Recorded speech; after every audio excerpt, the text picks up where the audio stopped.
दोस्तों नमस्कार। 8 जुलाई सन 2024 सोमवार। दोस्तों फेरस और नॉन फेरस मेटल्स के ऊपर लोहा, कॉपर, एल्युमिनियम, जिंक, लेड पर हमारा हर संभव प्रयास रहता है कि आपको ग्लोबल न्यूज़ से आपको रूबरू कराया जाए। और हमारा प्रयास स्टील के ऊपर बड़ा सटीक आप तक पहुंचाया जाता है कि कब इसमें तेज़ी की संभावना है और कब मंदी की संभावना है। इससे जो स्टील के कंज्यूमर्स हैं उनको मदद मिलती है।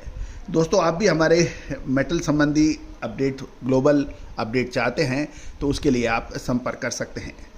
खबर निकल के आ रही है कि चीन में डिमांड संबंधी समस्याएं और परेशानियां पैदा हो गई है, जिससे आयरन और यानी लोहे अयस्क के वायदे में ज़बरदस्त गिरावट देखी जा रही है। अंतर्राष्ट्रीय बाजारों में इसका असर स्टील के भाव पर भी पड़ने की संभावना है। जानिए पूरी रिपोर्ट विस्तार से। दोस्तों स्टील एक ऐसी रहस्यमयी धातु है जिसके बारे में बहुत कुछ अधिक उपलब्ध नहीं हो पाता है। हमारा हर संभव प्रयास रहता है कि आपको लोहे के यानी स्टील की अपडेट दिया जाए। आपको याद होगा कि हमारी तेजी का अग्रिम अनुमान अक्सर सत्य साबित हुआ था। अब क्या हो सकता है, जानिए विस्तार से। चीन दुनिया का सबसे बड़ा प्रोड्यूसर और कंज्यूमर स्टील में माना जाता है और चीन की मांग संबंधी समस्याएं और चिंताओं से और तेज गति से बढ़ते भंडार के कारण लोहा अयस्क या जिसे आयरन और कहा जाता है उसके वायदे में आज सोमवार को गिरावट आई है। आयरन और स्टील मैन्युफैक्चरिंग में सबसे अहम इंग्रेडिएंट माना जाता है और लेकिन इसके बावजूद भी जो इन्वेस्टर्स हैं अगले सप्ताह एक महत्वपूर्ण बैठक में चर्चा किए जाने वाले संभावित प्रमोशनल उपायों को लेकर अभी भी आशा रख रहे हैं।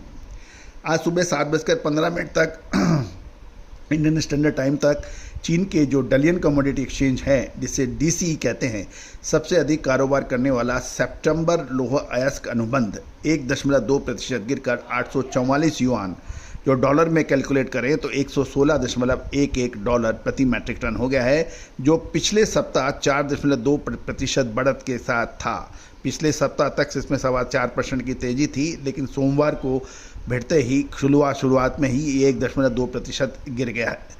दूसरी ओर सिंगापुर एक्सचेंज पर भी बेंचमार्क अगस्त लोहा अयस्क यानी आयरन और के भाव 0.1% गिरकर $110.2 प्रति टन पर आ गए हैं। गौरतलब है कि 15 से 18 जुलाई के बीच में होने वाली चीन की प्रमुख तीसरी महत्वपूर्ण बैठक से आगे आर्थिक प्रोत्साहन को उम्मीद से निवेशकों की धारणा अभी भी उत्साहित है या उनमें अभी भी तेजी दिखाई दे रही है।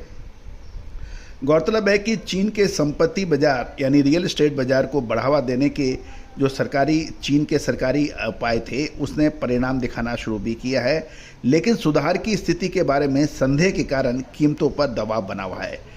तो दोस्तों इन सभी जानकारियों से ये प्रतीत होता है कि स्टील के अंदर अब कुछ छोटी अवधि के अंदर कुछ कमजोरी की संभावना बन सकती है। दोस्तों ये सभी जानकारियाँ आपको रिसर्च और अनुसंधान के उद्देश्य से दी जा रही है। किसी भी प्रकार का लाभ हानि की जिम्मेदारी हमारा चैनल नहीं लेता है। आप स्वयं अपना विवेक और अपने सलाहकार से राय कर सकते हैं। दोस्तों स्टील पर देश का पहला चैनल है जो आपको तेजी आने से पहले तेजी के संकेत और मंदी आने से पहले मंदी के संकेत देता है। दोस्तों कमोडिटी हो या व्यापार, सटीक अनुमान, सटीक विश्लेषण और समय पे निर्णय ये अच्छे चतुर व्यापारी की सफलता के कारण होते हैं। जब तक आपके पास पूंजी, साहस और बुद्धि नहीं होगी आप सफलता के परचम नहीं लहरा सकते हैं।